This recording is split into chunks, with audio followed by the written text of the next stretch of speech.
I am Grace, 28, the forgotten child in my wealthy family despite my successful career as a graphic designer.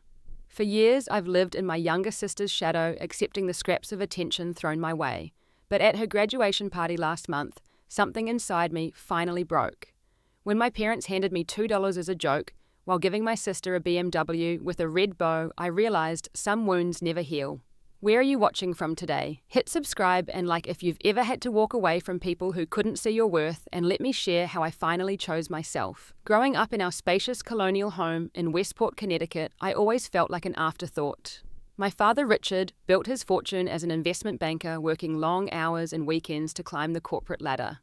My mother, Diana, with her perfect blonde bob and country club membership, dedicated her life to maintaining our family's social standing. And then there was my sister Allison, 3 years younger than me, who seemed to have been born with a spotlight following her everywhere. From my earliest memories, the difference in how we were treated was subtle but unmistakable. While Allison's closet overflowed with brand new designer clothes, I wore hand-me-downs or bargain store finds. Mum would always say, "You're not as particular about fashion as your sister Grace. It's just practical." When I was 8, I joined the school art club, discovering a passion and talent for drawing that made me feel special for the first time. I excitedly showed my parents a landscape I'd created, hoping for the same enthusiasm they showed when Allison learned a new dance routine. Dad barely glanced up from his newspaper saying, "That's nice, honey," while Mum just reminded me to clean up my art supplies from the kitchen table. The same year, Allison started taking ballet lessons. My parents never missed a recital, sitting front row with bouquets of flowers and recording every moment. Meanwhile, when my art was displayed at the school show, Mum dropped me off with a quick call when you need to be picked up, as they rushed to Allison's swim meet. "Your sister has such natural grace and poise," Mum would tell relatives at family gatherings. "Grace is more academic," she'd add with a tight smile, as though it were a consolation prize despite my straight A's. Even my name became ironic, as Mum frequently pointed out how I lacked the natural grace that Allison possessed. By middle school, I learnt to lower my expectations. When Dad brought surprise gifts home, the expensive jewelry or trendy gadgets were for Allison. I'd receive practical items like socks or school supplies. "Grace is so low maintenance," Mum would explain to visiting relatives, as though my lack of demands was a personality trait rather than learned behavior. When I turned 16, I asked for art supplies for my birthday. Instead, I received a practical leather backpack for school. That weekend, I applied for a job at the local bookstore and started saving for my own art materials. Mum seemed relieved that I'd taken initiative, while Dad barely acknowledged my employment. Meanwhile, Allison received a MacBook Pro for school, though she mainly used it for social media. The most painful memory from high school came during my senior year. My watercolor painting had been selected for a statewide art competition, earning first place. The ceremony was scheduled on a Saturday afternoon. I still remember standing on that stage, scanning the audience for familiar faces as I accepted my award, only to find none. When I got home that evening, the house was empty except for a note: "At Allison's soccer tournament. Leftovers in the fridge." When my friend Tara came over the next day and saw my award certificate laying on the kitchen counter, she asked if my parents had been proud, when I told her they hadn't attended. Her shocked expression was the first time I realized our family dynamic wasn't normal. "Grace, that's messed up. My parents would have cancelled everything to be there," she said, with such conviction that I felt a flush of shame, as though I'd been complicit in my own neglect by accepting it. My high school graduation should have been my moment, but even then, Allison, a sophomore, at the time somehow became the focal point. As extended family gathered at our house afterward, the conversation kept drifting to Allison's college prospects and how she was already being scouted for track scholarships. I'd been accepted to several colleges, including 2 prestigious art schools that offered partial scholarships. When I brought up my acceptances, Dad quickly redirected the conversation, suggesting that the state university would be more practical and less of a financial burden. The implication was clear: my education wasn't worth the investment. That night, after everyone had left, and I sat alone in my room, surrounded by graduation cards filled with checks from relatives, I made a decision. I would accept my scholarship to State University, move into the dorms despite its proximity to home, and begin creating some distance from the family that never seemed to have space for me. Little did I know that this small act of independence would be just the first step in a much longer journey toward finding my worth. College became my sanctuary, a place where I could reinvent myself away from my family's shadow. I moved into Griffin Hall, a shabby but charming dorm on the edge of campus, and felt a weight lift from my shoulders. For the first time, nobody knew me as Allison's sister or Richard and Diana's quieter daughter. I was just Grace, the girl with the sketchbook and perpetual graphite smudges on her hands. To cover expenses my scholarship didn't, I worked 3 jobs: mornings at the campus coffee shop, weekends at a local print store, and evenings tutoring other students in basic design software. Most nights I'd fall into bed exhausted, but there was satisfaction in knowing every dollar I earned was mine, every achievement earned on my own merit. "You're working yourself too hard," my roommate Zoe would say, watching me stumble in at midnight after a shift, only to open my laptop and continue working on projects. "Your parents can't help out a bit." I'd just shrug and say something vague about wanting to be independent. The truth was too complicated, too embarrassing to explain that my parents were wealthy enough to help, but chose not to while they paid for Allison's full tuition apartment and living expenses at Dartmouth. Despite my packed schedule, I maintained a 3.9 GPA and began building a portfolio that professors praised. In my sophomore year, I met Professor Jenkins, who became the mentor I'd always craved. After class one day, she stopped me as I was packing up my supplies. "Grace, that brand identity project you submitted shows remarkable intuition and technical skill," she said, her kind eyes crinkling at the corners. "Have you considered applying for the summer internship at Meridian Design? I think you'd be a strong candidate." That brief conversation changed everything. Professor Jenkins saw potential in me that my own parents had never acknowledged. Under her guidance, I secured the internship, then another, the following summer. Each experience boosted my confidence and expanded my professional network. Meanwhile, my relationship with my family grew increasingly distant. Phone calls home became exercises in patience, as conversations inevitably centered around Allison's achievements, her high grades, her track records, her expanding social circle of influential friends. "Oh, and how are your drawing classes going, Grace?" Mum would ask as an afterthought, not bothering to correct her when I repeatedly explained that graphic design was different from drawing classes. Visits home became increasingly rare and uncomfortable. During one Thanksgiving break, I shared news about winning a design competition that included a small cash prize and publication in a respected industry magazine. "That's nice, honey," Mum said distractedly, barely looking up from arranging the centerpiece. "Did you hear Allison might be dating a Vanderbilt? Can you imagine?" Christmas became an annual exercise in managing expectations and disappointment. During my junior year, I sat in the living room watching Allison unwrap an iPad, designer clothes, and jewelry. When my turn came, I received a planner, winter gloves, and a $25 gift card to Office Depot. "You're always so practical, Grace," Dad said with approval.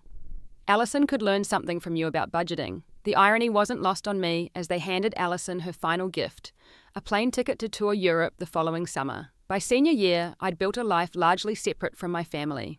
My circle of friends provided the support and celebration my parents never did. When I landed on the dean's list for the 6th consecutive semester, my friends threw a surprise party. When I was selected for a prestigious student showcase, they filled an entire row at the exhibition, cheering embarrassingly loud when my name was announced. My graduation ceremony felt like the culmination of years of self-reliance. As I walked across the stage to receive my diploma with highest honors in graphic design, I spotted my parents in the audience. They had actually shown up, and for a brief, hopeful moment, I thought perhaps things were changing. After the ceremony, they posed for obligatory photos and offered stiff congratulations. But within an hour, they were checking their watches and phones. "We really should get going," Dad said, glancing at his Rolex. "We promised to take Allison to tour the graduate housing options at Columbia this afternoon." And just like that, they were gone, leaving me to celebrate with friends instead of family. I tried to ignore the hollow feeling in my chest as I smiled for photos with Zoe, Professor Jenkins, and other classmates. These people had become my real support system. 2 weeks after graduation, I accepted a position at Horizon Creative, a respected design agency in the city. The starting salary was modest, but enough for me to rent a small one-bedroom apartment in an up-and-coming neighborhood. As I signed the lease, I felt a surge of pride in what I'd accomplished entirely on my own. That evening, I called home to share my news. Mum answered, sounding distracted. "Oh, that's wonderful, Grace," she said without enthusiasm. "Did you get the photos I sent of Allison's new apartment?" The views of the Columbia campus are just spectacular. As I hung up, I realized I was finally building a life where I didn't need their approval anymore. And somehow that felt like the greatest achievement of all. Over the next 5 years, I poured myself into building my career with the same determination that had gotten me through college. Starting as a junior designer at Horizon Creative, I worked longer hours than anyone else, took on projects others avoided, and constantly pushed to improve my skills.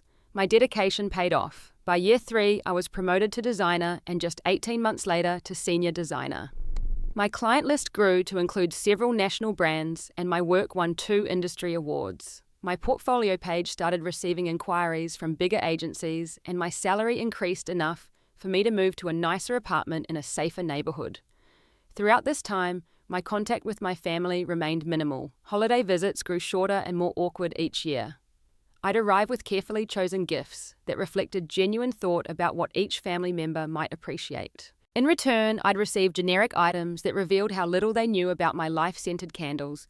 When I had mentioned multiple times that strong scents triggered my migraines, gift cards to stores I never shopped at, or self-help books about finding direction in life, despite my clear career success. One Thanksgiving, as we sat around the dinner table, Dad spent 20 minutes detailing Allison's new position at a prestigious marketing firm, secured through his college roommate's connection. They normally only hire from Ivy League schools, that he boasted, but John pulled some strings when he heard how talented Allison is. When Mum finally turned to me and asked about my work, I mentioned a campaign I'd designed that had increased client revenue by 40%. "That's nice, dear," she replied before immediately turning to Allison. "Tell everyone about that celebrity client you met last week." These interactions left me feeling drained and invisible. I began limiting my visits to one day instead of the expected weekend stay, citing work commitments. In reality, I needed time to recover emotionally afterward. Phone calls became even more infrequent. My parents rarely called unless they needed something technical help with their computer advice about a gift for Allison, or to ensure I was coming home for an upcoming holiday. I would dutifully return their calls, but found myself saying less and less about my actual life. The one bright spot during this period was meeting Jake. We connected at a web development conference where I was presenting on brand consistency across digital platforms. He approached me afterward with intelligent questions, and we ended up talking until the venue staff needed to close the room. Jake was everything my family was not attentive, genuinely interested in my thoughts, and proudly supportive of my accomplishments. 6 months into dating, he attended a gallery event featuring some of my personal artwork, spending the entire evening telling other attendees he was with the artist, with such pride that I felt myself blushing. The first time Jake joined me for a visit to my parents' home, he was shocked by the dynamic. As we drove back to the city afterward, he was uncharacteristically quiet. "You okay?" I asked, reaching for his hand. "I'm trying to process what I just witnessed," he replied carefully. "The way they fawned over your sister and barely acknowledged you. And you just sat there like it was normal." "It is normal, for us anyway," I said, surprised by the defensive note in my voice. "Grace, there was nothing normal about that. Your dad didn't ask you a single question about your life. Your mum interrupted you every time you spoke. And did you notice how they introduced me as Grace's friend even after I corrected them twice that I'm your boyfriend?" Hearing it from Jake's perspective made me see the situation with fresh eyes. After that visit, at Jake's gentle urging, I started seeing a therapist who specialized in family dynamics. Dr. Levine helped me understand concepts like the golden child and scapegoat roles in families, and how these patterns tend to become more rigid over time. She suggested that my parents had pigeonholed me and Allison into these roles from an early age, perhaps unconsciously, and now none of us knew how to relate to each other differently. "But they're not bad people," I insisted during one session. "They've never been abusive. They've just preferred Allison." "Emotional neglect is a form of harm," Dr. Levine replied gently. "It may not leave visible bruises, but the internal wounds can be just as deep." Thanks. Despite these revelations, part of me still craved my parents' approval. Every professional achievement came with a small voice whispering, "Maybe now they'll be proud." Every raise or award became potential evidence that I was worthy of the same love they so freely gave my sister. It was around this time that Allison graduated from Columbia with her MBA.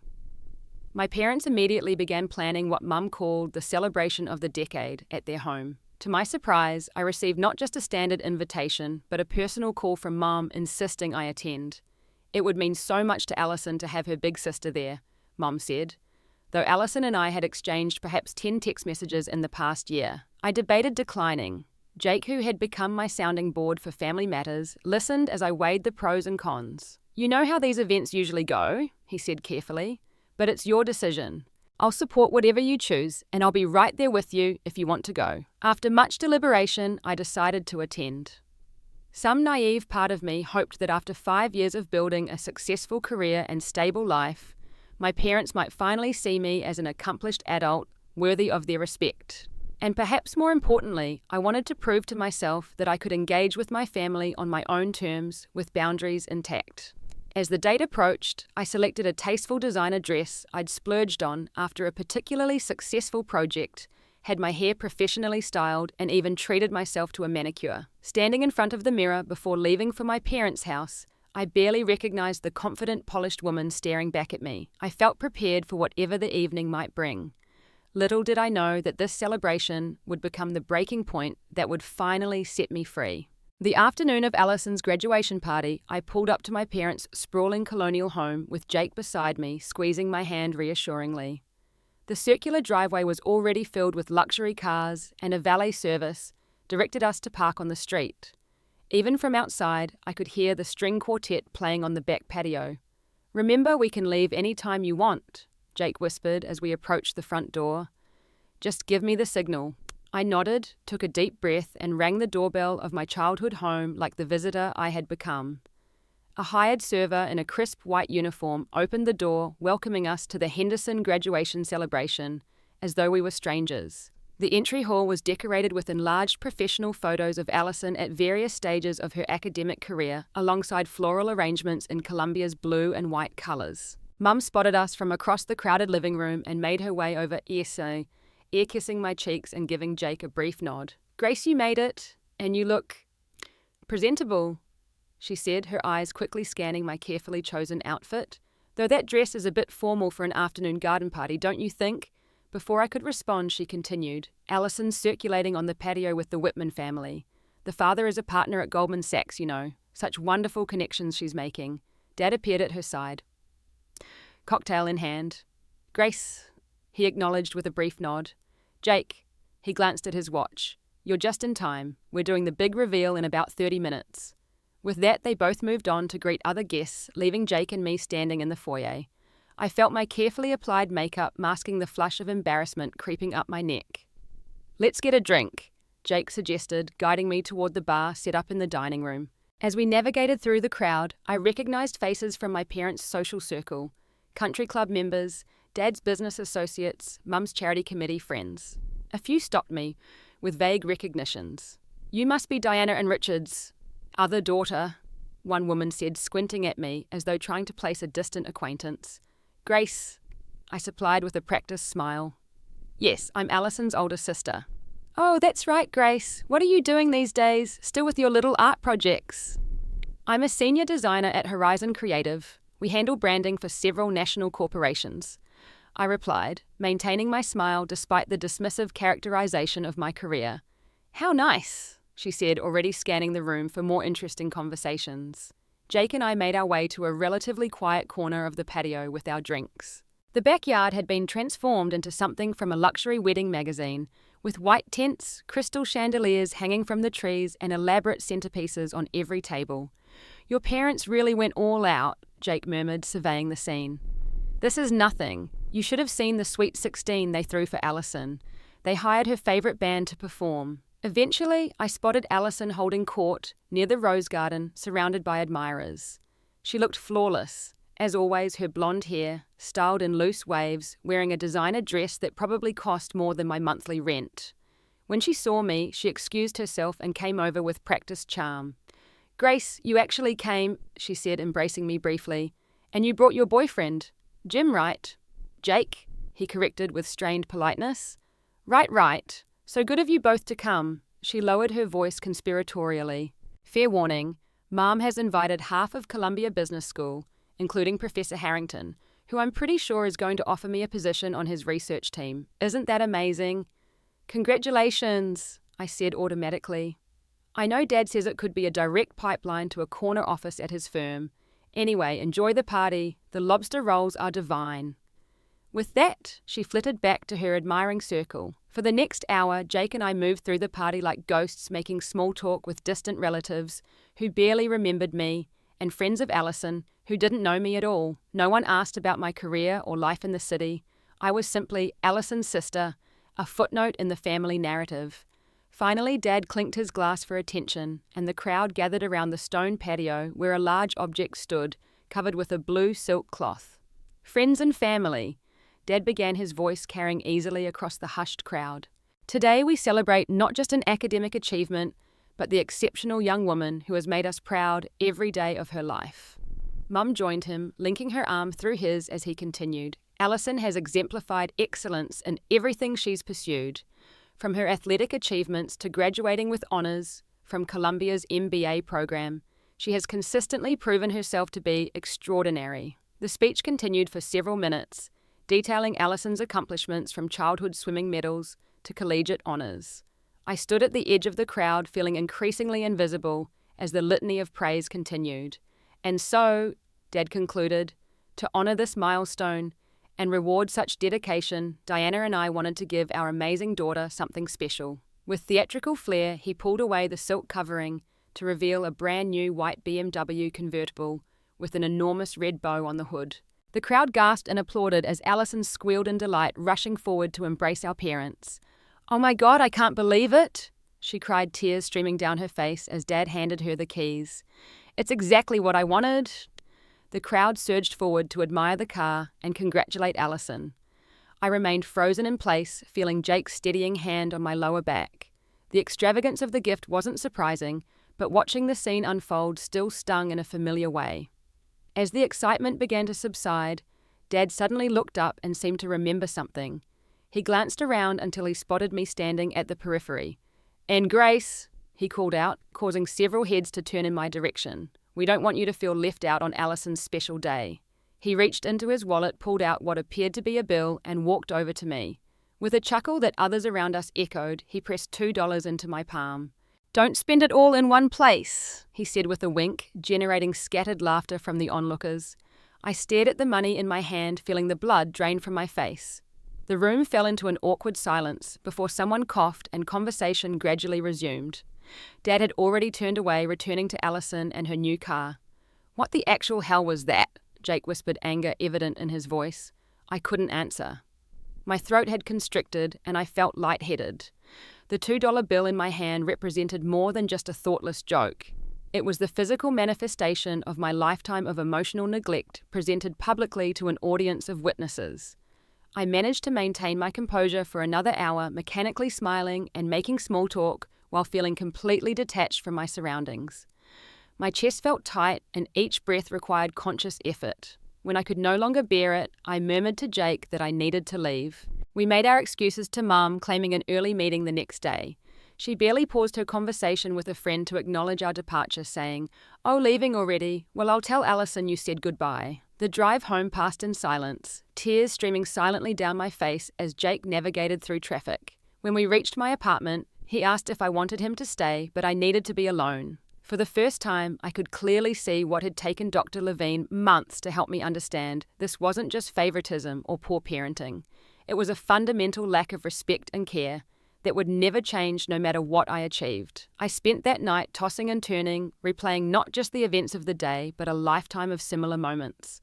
By dawn, I was exhausted, but finally clear about what I needed to do. At midnight, I sat at my kitchen table, staring at the $2 bill that had broken something fundamental inside me. The apartment was silent except for the occasional car passing on the street below. I hadn't slept since returning from the party, my mind racing with decades of memories that suddenly appeared in a harsh new light. The $2 wasn't just a thoughtless joke or a casual slight. It was the perfect symbol of how my parents valued me compared to Allison.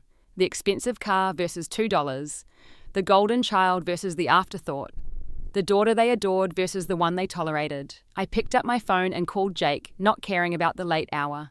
He answered immediately as though he'd been waiting. "I can't do this anymore," I said, my voice surprisingly steady despite the tears still drying on my cheeks. "The party?" he asked gently. "Any of it.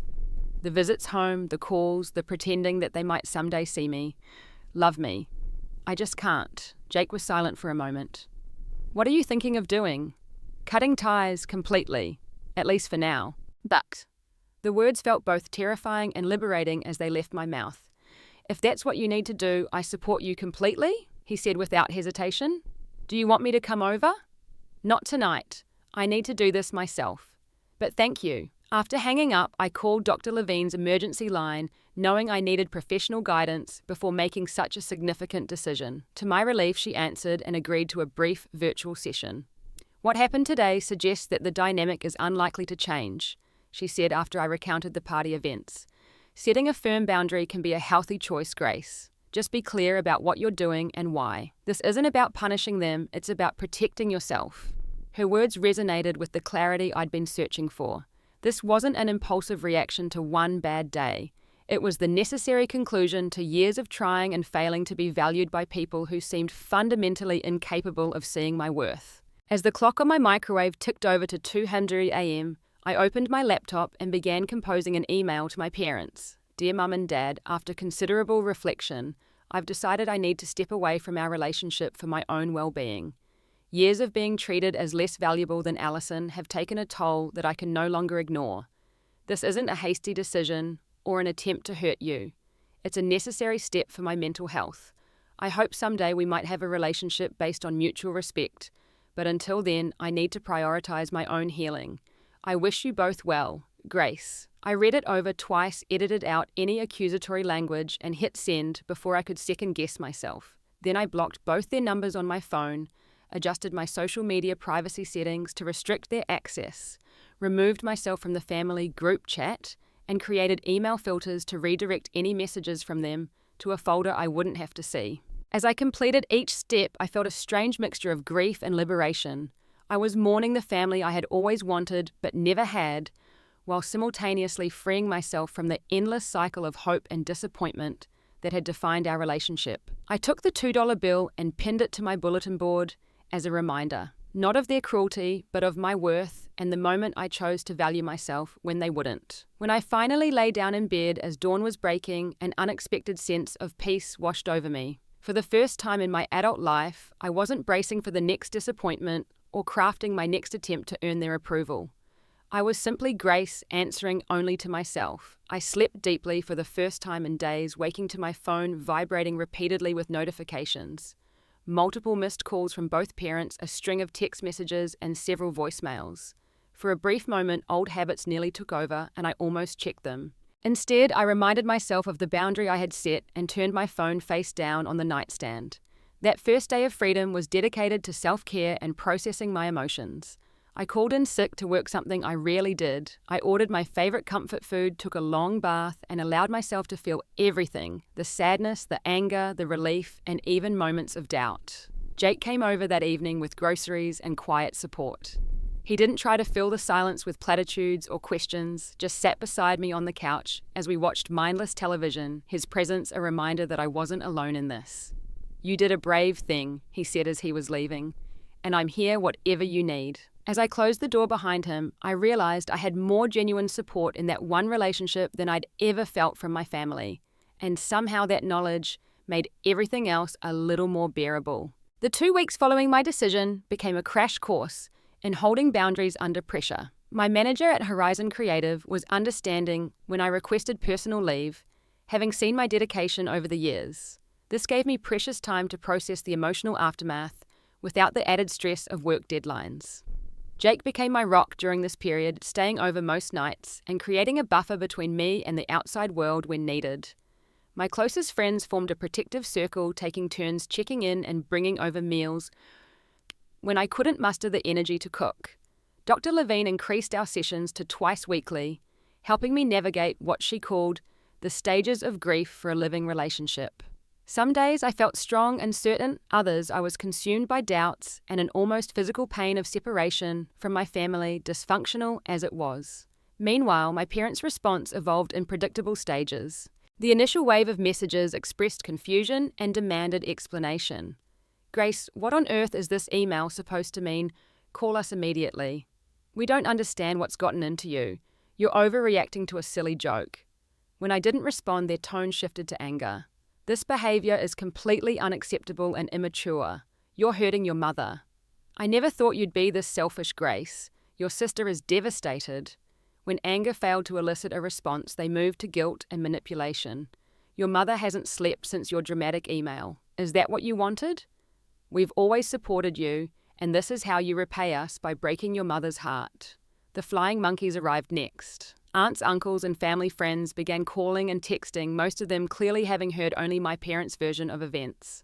Your parents are worried sick about you. Whatever the problem is, I'm sure you can work it out. Family disputes should stay private, Grace. This public tantrum is beneath you. Allison's messages were the most predictable, a mixture of entitlement and anger with no acknowledgement of the underlying issues. Way to make my graduation celebration all about you, Grace. Real mature. Mum and Dad are upset because of your dramatics. You need to apologise. Dr. Levine helped me process each message without responding, identifying the manipulation tactics, and reinforcing that my boundaries were valid. We developed a mantra I repeated to myself when doubts crept in. Their reaction to my boundary is not my responsibility. About 3 weeks after the party, my parents escalated by showing up unannounced at my apartment. I froze when I heard my father's authoritative knock and my mother calling my name through the door. Jake was at work and I was alone, trembling as I stood silently in my living room. Grace, we know you're in there. Your car is outside. Dad called, knocking again more firmly. This has gone on long enough. Open the door so we can talk like adults. I moved to the peephole and saw them standing in the hallway, Mum looking distressed and Dad impatient. Every instinct from years of compliance urged me to open the door to apologise for causing trouble, to resume my role as the accommodating daughter. Instead, I stepped back, sat on the couch, and controlled my breathing as they continued to knock and call for several minutes. Finally, Dad slipped an envelope under the door and I heard them walk away. When I was certain they were gone, I retrieved the envelope. Inside was a note in my mother's handwriting. Grace, we don't understand why you're making such a fuss over a little joke. Your father was just being playful at the party. You've always been so sensitive. Please stop this nonsense and call us. Everyone is worried about you. The note contained no apology, no acknowledgement of my feelings, and no recognition of the larger pattern the joke represented. It only reinforced my decision to maintain distance.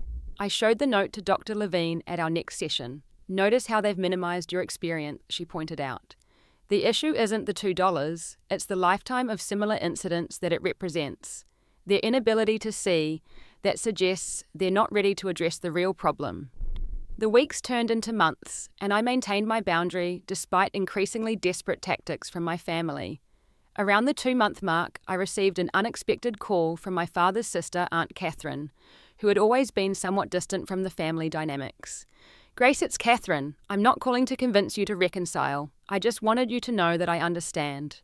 Her words caught me off guard. You do, more than you might realize. Did you know your father was the golden child too? And I was the Grace of my generation. We talked for over an hour as Aunt Catherine revealed the family history I'd never known.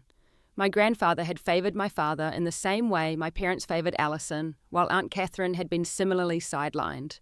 The pattern, it seemed, went back generations. Richard recreated the family dynamic he knew, she explained. I'm not excusing it, just offering context. And I want you to know that stepping away was the healthiest thing I ever did. I rebuilt my life on my terms, and you can too. Her support was an unexpected gift, helping me understand that I wasn't breaking the family. I was breaking a cycle. Around the 6-month mark, my parents made one final attempt at regaining control. Dad's lawyer sent a formal letter stating that if I continued my irrational estrangement, I would be removed from their will. I laughed when I read it, surprising myself. 6 months ago, such a threat would have devastated me. Now it only confirmed I'd made the right decision.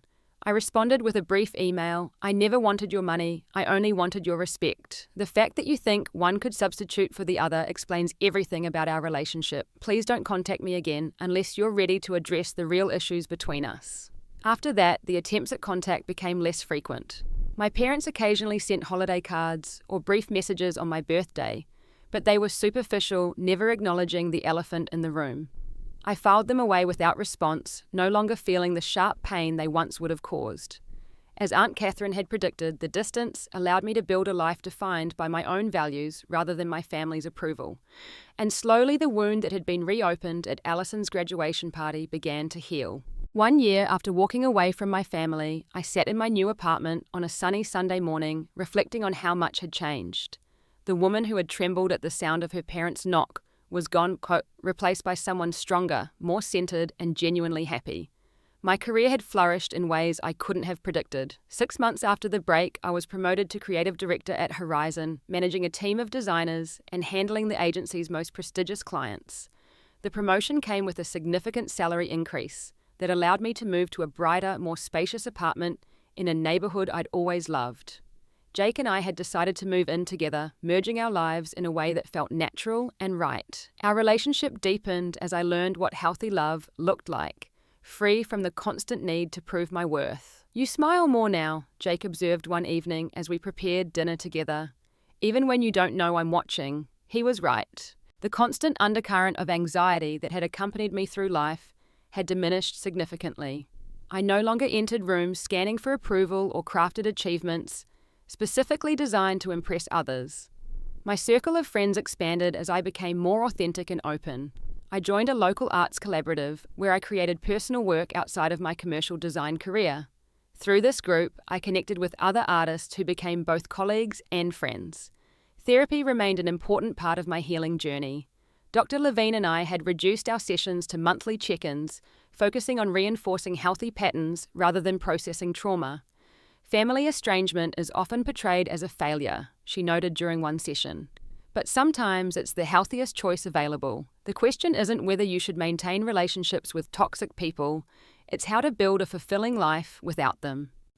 Taking her words to heart, I began volunteering with an after-school arts program for teenagers, many from difficult family backgrounds. Using my own experience, I could recognize the signs of a young person struggling with self-worth and offer the kind of encouragement and validation I had craved at their age. One particularly talented 16-year-old reminded me of myself, constantly downplaying her abilities and apologizing for taking up space. "My parents think art is a waste of time," she confided during one session. "They say I should focus on real subjects that can get me a job." "My parents said the same thing," I told her, showing her my professional portfolio on my tablet. "Now major brands pay me very well to create their visual identities. But more importantly, I create because it fulfills me, not just because it pays the bills." Watching her confidence grow over the months became one of my greatest joys. I also channeled my experience into creating resources for others dealing with family estrangement. I designed a series of downloadable journal templates and affirmation cards that I offered for free on a website I created, Chosen Family. The project gained unexpected traction, and I began receiving messages from people around the country thanking me for helping them navigate their own difficult family situations. Despite these positive developments, I still experienced occasional waves of sadness for what might have been. Mother's Day and Father's Day were particularly challenging. On these days, I allowed myself to feel the loss without judgment, acknowledging that grief can coexist with healing. Jake's family became an unexpected source of comfort. His parents, warm and unpretentious people from rural Michigan, welcomed me with genuine affection from our first meeting. His mother called regularly just to chat, and his father sent dad jokes to my phone at least once a week. Their unconditional acceptance showed me what healthy family dynamics could look like. Approximately 14 months after cutting contact, I encountered Allison unexpectedly at a coffee shop near my office. I almost didn't recognize her, dressed in business casual rather than her usual designer clothes. Her expression harried as she ordered a triple espresso. She spotted me before I could decide whether to approach or slip away. For a moment, we both froze, evaluating each other across the crowded space. Then she walked over, her expression a mixture of defensiveness and curiosity. "So you're still in the city?" She said, an odd opening that suggested she'd somehow expected me to disappear completely. "I am still at Horizon Creative now as creative director." I wasn't sure why I added my title, except perhaps to establish immediately that I was doing well. "Creative director? That's impressive." "Qu'est-ce c'est-il?" She seemed genuinely surprised, which told me volumes about how my parents had portrayed my career. An awkward silence followed before she spoke again. "Mom and Dad think you had some kind of breakdown." I nodded, unsurprised. "That's easier than admitting they drove me away." "They say you abandoned the family over nothing." She continued, a slight accusation in her tone. $2 wasn't nothing, Allison. It was the final example of a lifetime of being treated as less valuable than you. She shifted uncomfortably. That was just Dad being Dad. You always took everything so personally. I realized then that Allison was as trapped in her role as I had been in mine. The golden child had her own prison built of impossible expectations and conditional love. I hope you're happy, Allison. I really do, I said, meaning it sincerely. I just couldn't pretend anymore. Are you happy, I mean? She asked it almost reluctantly, as though afraid of the answer. Yes, I replied without hesitation, for maybe the first time in my life. We didn't hug or make plans to reconnect. There was no dramatic reconciliation or tearful apology, but as we parted with awkward nods, I felt a sense of closure I hadn't expected from that chance meeting. Later that evening, as Jake and I sat on our small balcony watching the sunset, I told him about encountering Allison. It was strange, I admitted. Part of me wanted to hate her, but I mostly felt sorry for her. She's still completely enmeshed in their worldview. You got out, he said simply. That's what matters. I glanced at the framed $2 bill hanging on our living room wall, now a symbol of self-respect rather than rejection. Below it, I'd added a small plaque with words that had become my mantra, worth more than this. The journey from that painful graduation party to the peaceful evening on my balcony hadn't been easy or linear. There had been setbacks, moments of doubt, and days when the pain felt as fresh as ever. But with each passing month, those days became fewer and further between. I had learned that walking away wasn't an act of anger, but an act of self-love. That creating boundaries wasn't selfish, but necessary. That sometimes the family we choose is more nurturing than the one we're born into. Most importantly, I had discovered that my value was never determined by my parents' ability to see it. It had been within me all along, waiting to be recognized and claimed by the only person whose opinion truly mattered me. If you've ever felt unseen or unvalued by the people who should love you most, know that you're not alone. Your worth isn't determined by anyone else's ability to recognize it. Sometimes the bravest thing you can do is walk away and build a life that honors who you truly are. Have you ever had to create boundaries with family for your own well-being? Share your story in the comments below, and don't forget to like, subscribe, and hit that notification bell so you never miss another video about reclaiming your power. Until next time, remember that you deserve to be surrounded by people who celebrate rather than merely tolerate you.